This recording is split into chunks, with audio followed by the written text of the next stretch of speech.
Assalamualaikum warahmatullahi wabarakatuh. Nah, kita jumpa lagi di pertemuan kedua. Kali ini kita membahas mengenai fungsi permintaan dan penawaran.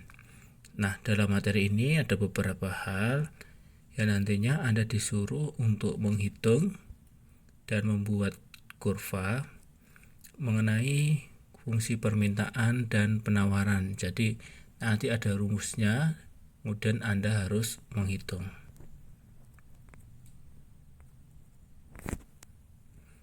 Nah, kita tinjau dulu dari definisi dari fungsi permintaan.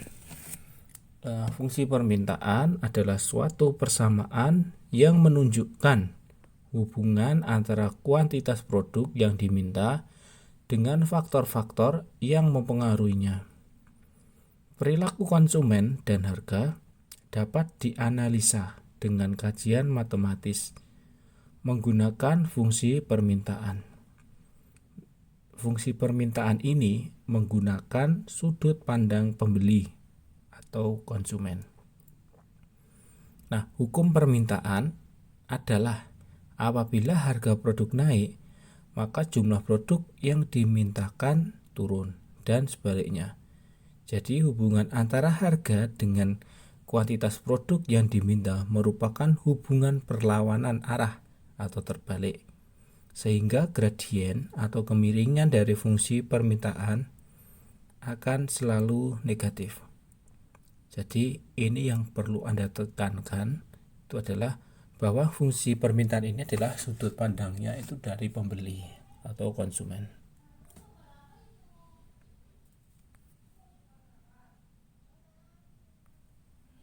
Nah, faktor-faktor yang mempengaruhi itu yang pertama adalah harga produk jelas, kemudian pendapatan masyarakat, jadi mengenai tingkat daya beli, kemudian tingkat kebutuhan, jadi seberapa butuh orang tersebut mengenai suatu produk, kemudian jumlah penduduk, kemudian masalah selera. Oke, ini bentuk umum dari fungsi permintaan linier itu adalah sebagai berikut. Nah, yang ini adalah dasar yang akan kita gunakan ya untuk menghitung. Yakni VD itu sama dengan A min BP atau P itu sama dengan minus 1 per B dalam kurung minus A plus HD. Nah, itu dimana itu ada ya. Jadi A itu apa, B itu apa, dan P, H itu apa, itu ada semua ya. Misalkan A dan B itu ada konstansa, dimana B harus bernilai negatif, jadi sebagai pengurang. Nah, yang P itu adalah harga produk per unit. Yang H jelas ya, yang H itu mesti kuantiti. Ya, kuantitas unit produk. Ini ada contoh soal. Pada saat harga apel 5.000 per kilogram, permintaan apel adalah sebanyak 1.000 kilogram. Harganya 5.000 ya ini ya. Tetapi pada saat harga apel meningkat menjadi 7.000, permintaan apel akan turun menjadi 600 kg. Bentuklah fungsi permintaannya. Ini jelas ya sebagai di fungsi permintaan tadi, apabila harga naik maka permintaan turun. Ya. Nah, kita menyelesaikan dari ini dulu ya. Kan muara kita atau tugas akhir kita adalah membuat kurva permintaan tersebut.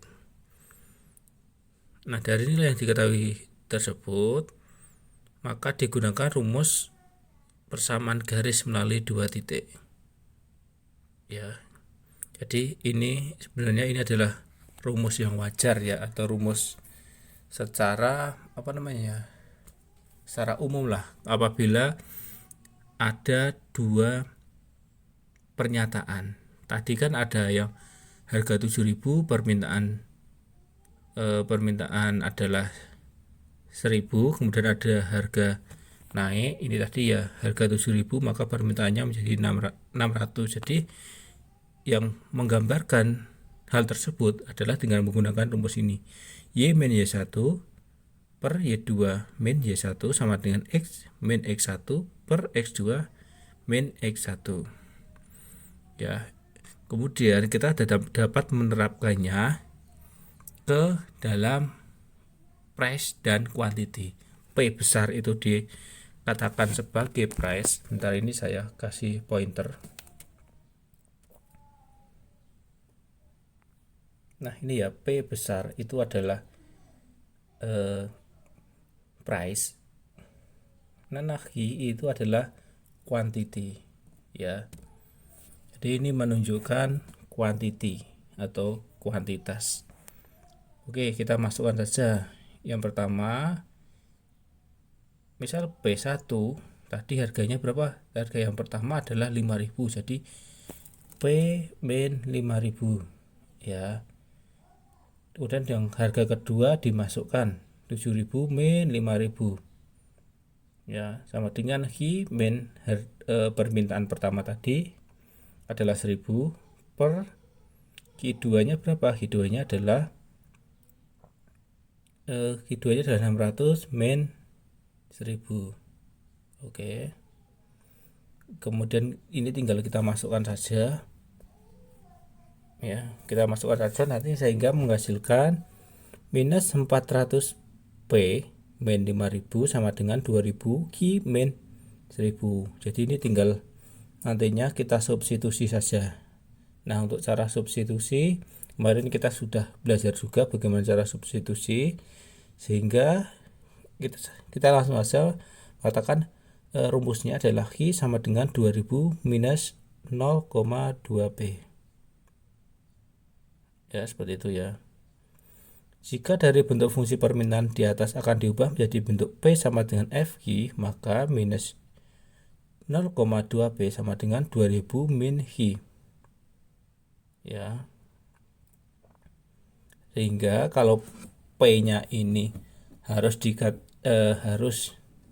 dalam bentuk utuh ya, itu berarti dikalikan berapa ya? Jadi harus dikalikan minus 5 ya, sehingga minus 5 dikalikan minus 0,2 P hasilnya adalah P ya. Kemudian 2000 dikalikan minus 5 hasilnya adalah minus 10.000.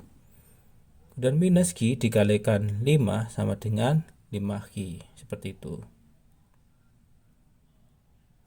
Jadi diperoleh fungsi permintaan ID sama dengan 2000 minus 0,2 P atau P sama dengan minus 10.000 plus 5Q. Nah ini rumusnya, sudah diketahui rumusnya ya. Oke.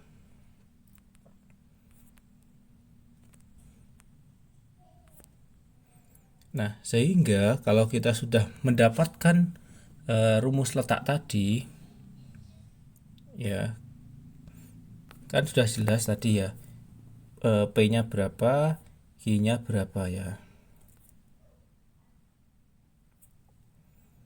Nah tadi kan Q nya 2000, kemudian P nya adalah 10.000, jadi grafiknya bisa dibuat seperti ini. Oke, seperti itu ya. Kemudian mengenai fungsi penawaran. Fungsi penawaran yaitu fungsi yang menunjukkan hubungan harga produk dengan jumlah produk yang ditawarkan. Dalam fungsi penawaran menggunakan sudut pandang penjual. Fungsi penawaran oleh produsen yang digunakan untuk menganalisa kemungkinan kuantitas barang yang akan diproduksi. Sesuai hukum penawaran, jika harga produk naik dengan asumsi faktor-faktor lain dianggap konstan, maka jumlah produk yang ditawarkan akan naik. Dan sebaliknya, jika harga produk turun, jumlah produk yang ditawarkan juga akan turun. Nah, kemudian sama seperti yang permintaan tadi, ada faktor-faktor yang mempengaruhi penawaran adalah biaya produksi karena kita meninjau dari produsen. Kemudian ada teknologi dan harapan akan masa datang. Ya. Kemudian ini ya rumusnya adalah IS, atau ini ada rumus dari masa penawaran adalah IS sama dengan minus A plus B PS. A dan B adalah konstanta dan PS adalah harga produk yang ditawarkan per unit. Kemudian HIS adalah jumlah atau kuantitas produk yang ditawarkan. Oke, kita langsung masuk ke contoh soal. Saat harga melon 3.000 per buah, toko A hanya mampu menjual melon sebanyak 1.000 buah. Pada saat harga melon 4.000 per buah, toko A mampu menjual melon lebih banyak, yaitu 200 buah. Bentuklah fungsi penawarannya. Jadi ini ada kemampuan dari dua kondisi, ya. Jadi di saat harganya rendah, malah menjualnya lebih sedikit daripada pada saat harganya tinggi, ya. Jadi ini berpengaruh terhadap selera dan tingkat kebutuhan dari masyarakat tadi yang di fungsi permintaan. Oleh karena itu kita harus memasukkannya ke dalam persamaan linier. Jadi rumusnya sama, ya, terus P min P1, P2 min P1, dan Hi min Hi1 per Hi2 min Hi1. Oke, saya kasih pointer bentar. Jadi kita tinggal masuk saja di sini, ya. P1 nya berapa? P1 ini, ya, ini sebagai P1, ya, 3.000. P2 nya berapa? P2 nya ya ini, ya, 4.000. Ini sebagai P2. Jadi P min 3.000 per 4.000 min 3.000. Jadi maksud saya P min 3.000 per 1.000. Ini rumusnya dulu yang P. Kemudian dari sisi Hi, yaitu kuantiti, kita lihat melon sebanyak 100 buah. Ya, ini berarti ini adalah Hi1. Dan pada saat harganya 4.000, ini menjual 200 buah. Berarti ini adalah Hi2. Nah, kita tinggal masukkan saja ke situ sehingga ini kita sudah dapat rumusnya. Jadi Hi min 1.000 per 100. Jadi fungsi permintaannya ini, ya. Ini tidak akan saya bacakan semuanya. Ini kan kita tinggal substitusi saja. Ya, saya yakin kalau Anda sudah di sini, saya yakin untuk substitusi ini bukanlah hal yang sulit, ya. Jadi diperoleh fungsi penawaran adalah HIS itu sama dengan minus 2.000, maksudnya minus 200 plus 0,1 P. Jadi kalau kita membuat rumus utuh, jadi kita harus mengalihkan, ya, 0,1 kalau bagaimana caranya menjadi 1, ya, ini 0,1 P. Untuk menjadi 1 P berarti harus dikalikan berapa? Nah, jadi harus dikalikan 10, ya. Kalikan 10 sehingga menjadi 2.000 plus 10 Hi, ya. Oke, kita sudah dapat, ya, rumusnya. Oke, tinggal kita masuk ke membuat kurvanya. Nah, ini, ya, jadi tadi adalah minus 200, dan P nya ada di titik 2000. Oke, kita coba lihat lagi yang tadi ini, ya.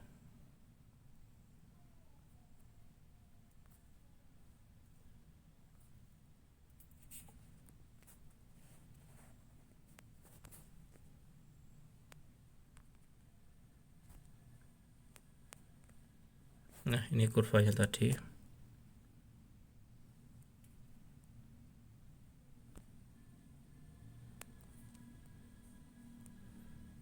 Oke, seperti itu, ya, untuk cara mengerjakannya. Nanti Anda bisa setel videonya ini berkali-kali untuk bagaimana caranya Anda untuk mengerjakan soal latihan. Oke, ini soal latihannya yang wajib Anda kerjakan. Ini ada soal latihan untuk yang permintaan. Nanti silakan Anda langsung screenshot dulu. Kemudian yang ini adalah soal untuk yang bagian penawaran. Ini sama persis seperti yang tadi, ya. Silakan Anda kerjakan. Jadi pengumpulannya sesuai deadline di Classroom. Ya, terima kasih sudah mengikuti perkuliahan saya. Saya harapkan Anda benar-benar mengerjakan dengan seksama dan sungguh-sungguh, karena untuk pelajaran matematika ekonomi ini kalau kita menggunakan sistem daring ini susah. Jadi memang harus Anda sendiri yang aktif di rumah. Cukup sekian ya. Nanti apabila ada pertanyaan silahkan Anda komen di Classroom ya. Cukup sekian, kita jumpa lagi di sesi berikutnya. Wassalamualaikum warahmatullahi wabarakatuh.